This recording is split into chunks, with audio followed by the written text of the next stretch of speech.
사랑하는 신일교회 성도 여러분, 새해가 밝았고 일상으로 돌아가 월요일에 하루를 시작합니다. 계시는 가정, 직장, 학교, 사업체 속에서 주님의 빛을 바라보시는 저와 여러분이 되시기를 축복합니다. 베드로전서는 삶 가운데 그리스도인으로서 살아가는 성도들에게 보내는 위로의 편지입니다. 이것은 단순한 위로만 전하지 않고 그리스도인의 정체성을 잊지 말라 말합니다. 오늘 본문의 말씀은 우리의 인생 가운데 거룩한 제사장으로 살아갈 것을 말하고 있습니다. 본문의 말씀은 베드로전서 2장 1절에서 10절의 말씀입니다. 베드로전서 2장 1절에서 10절의 말씀입니다. 본문의 말씀은 베드로전서 2장 1절에서 10절의 말씀입니다. 제가 읽겠습니다. 그러므로 모든 악독과 모든 기만과 외식과 시기와 모든 비방하는 말을 버리고 갓난 아기들 같이 순전하고 신령한 젖을 사모하라. 이는 그로 말미암아 너희로 구원에 이르도록 자라게 하려 함이라. 너희가 주의 인자하심을 맛보았으면 그리하라. 사람에게는 버림바 되었으나 하나님께는 택하심을 입은 보배로운 산돌이신 예수께 나아가 너희도 산돌같이 신령한 집으로 세워지고 예수 그리스도로 말미암아 하나님이 기쁘게 받으실 신령한 제사를 드릴 거룩한 제사장이 될지니라. 성경에 기록되었으되 보라, 내가 택한 보배로운 모퉁이 돌을 시온에 두노니 그를 믿는 자는 부끄러움을 당하지 아니하리라 하였으니, 그러므로 믿는 너희에게는 보배이나 믿지 아니하는 자에게는 건축자들이 버린 그 돌이 모퉁이의 머릿돌이 되고 또한 부딪히는 돌과 걸려 넘어지게 하는 바위가 되었다 하였느니라. 그들이 말씀을 순종하지 아니함으로 넘어지나니 이는 그들을 이렇게 정하신 것이라. 그러나 너희는 택하신 족속이요 왕같은 제사장이요 거룩한 나라요 그의 소유가 된 백성이니 이는 너희를 어두운 데서 불러내어 그의 기이한 빛에 들어가게 하신 이 아름다운 덕을 선포하게 하려 하심이라. 너희가 전에는 백성이 아니더니 이제는 하나님의 백성이요 전에는 긍휼을 얻지 못하였더니 이제는 긍휼을 얻은 자니라. 아멘.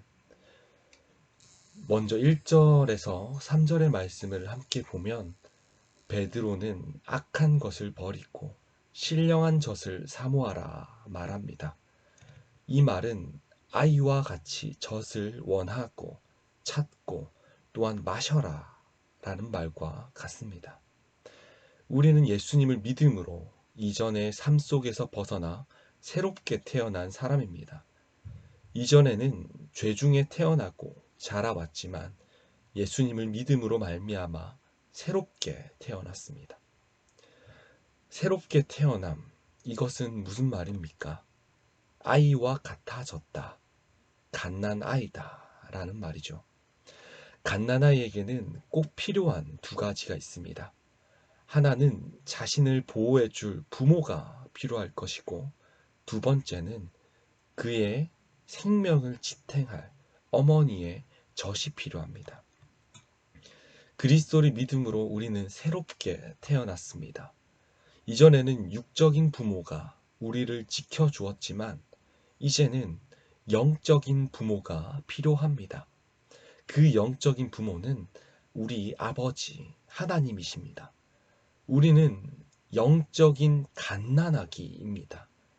그러기에 육체적인 먹을 것이 필요한 것이 아니라 이제는 신령한 것, 순전한 젖이 필요한데 이것이 바로 하나님의 말씀입니다. 베드로는 계속해서 하나님의 말씀으로 말미암아 성도가 성장하고 보호받을 것을 이야기하는 것입니다.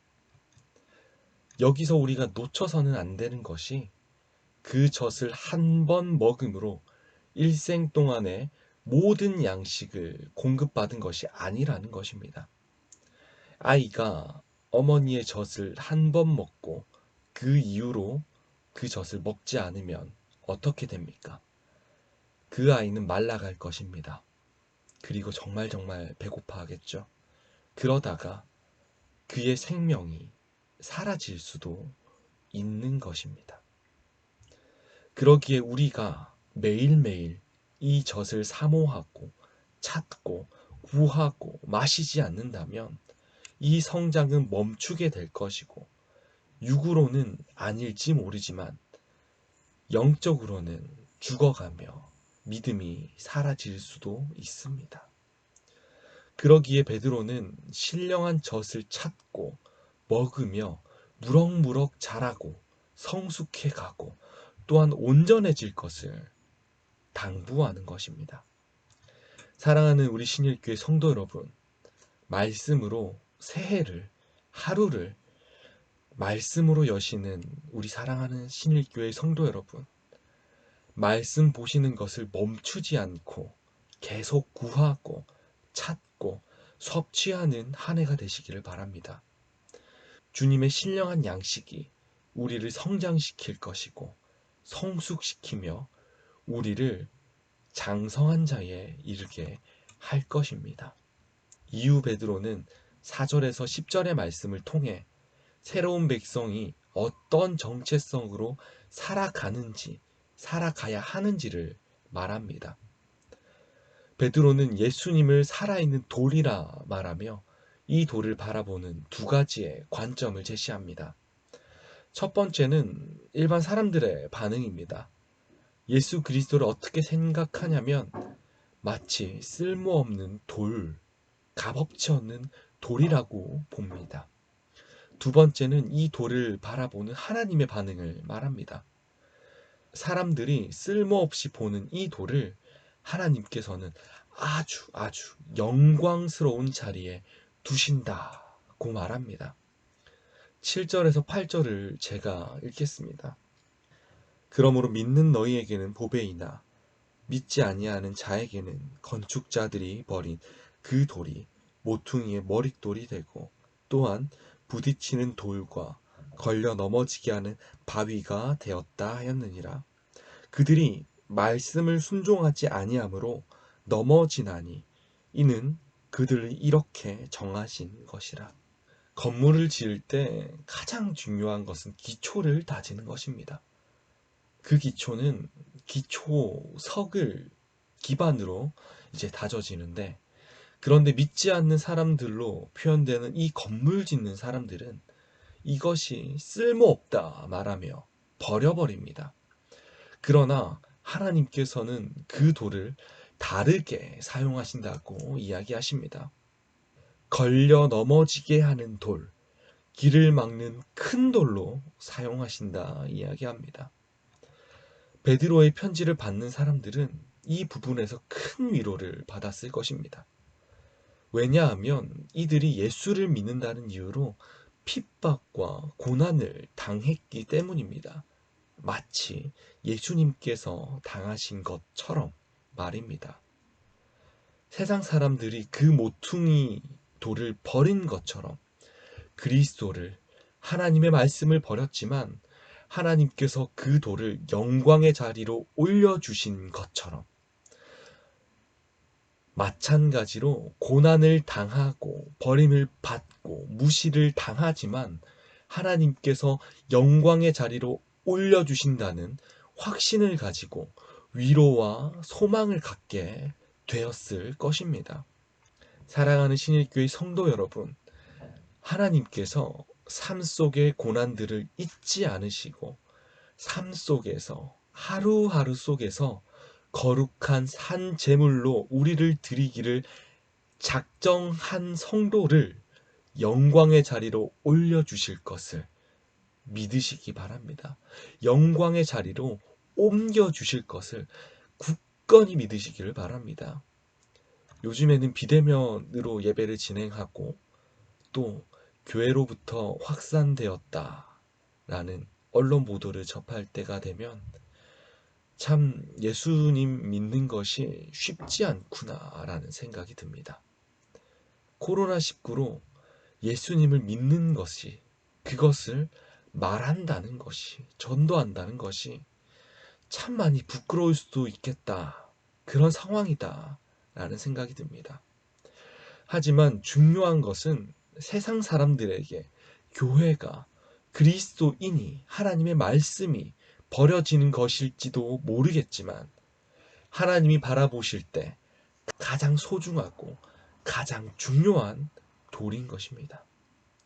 그 확신이 우리에게 있기를 소망합니다. 이러한 우리들에게 베드로는 9절에서 10절의 말씀에서 다시 우리에게 힘을 부어주고 있습니다. 이 말씀을 읽고 오늘 말씀을 마치도록 하겠습니다. 그러나 너희는 택하신 족속이요 왕 같은 제사장들이요 거룩한 나라요 그의 소유가 된 백성이니 이는 너희를 어두운 데서 불러내 그의 기이한 빛에 들어가게 하신 이의 아름다운 덕을 선포하게 하려 하심이라. 너희가 전에는 백성이 아니더니 이제는 하나님의 백성이요 전에는 긍휼을 얻지 못하였더니 이제는 긍휼을 얻은 자니라. 아멘. 오늘 하루 제사장으로서, 산 제물로서, 긍휼을 얻은 자로서의 하루를 살아가시기를 주님의 이름으로 축복합니다. 기도하겠습니다. 사랑이 많으신 우리 하나님 아버지, 오늘도 우리에게 말씀을 주시고 그 말씀으로 하루를 시작하게 하심을 감사합니다. 주님, 코로나19로 인하여 예수님을 믿는다는 것, 교회에 나와서 예배 드린다는 것, 또한 우리의 믿음을 지키는 것이 너무나도 어려운 상황입니다. 주님 아버지, 우리가 교회에 나오지 못하지만 그럼에도 말씀을 계속 꾸준히 섭취하며 삶에서 제사장으로서의 삶을 살아가도록 하여 주시옵소서. 또한 산 제물의 삶을 살아가며 우리의 모습과 우리의 행동과 우리의 모든 것들을 통해서 그리스도가 드러나는 그러한 하루가 되게 하여 주시옵소서. 오늘 하루 주님께 모든 것을 의탁드립니다. 하루 동안에 주님의 은혜를 만끽하며 긍휼함을 얻은 자로서의 삶을 잘 지켜나가고 살아갈 수 있도록 하여 주시옵소서. 사랑합니다. 예수님의 이름으로 기도합니다. 아멘.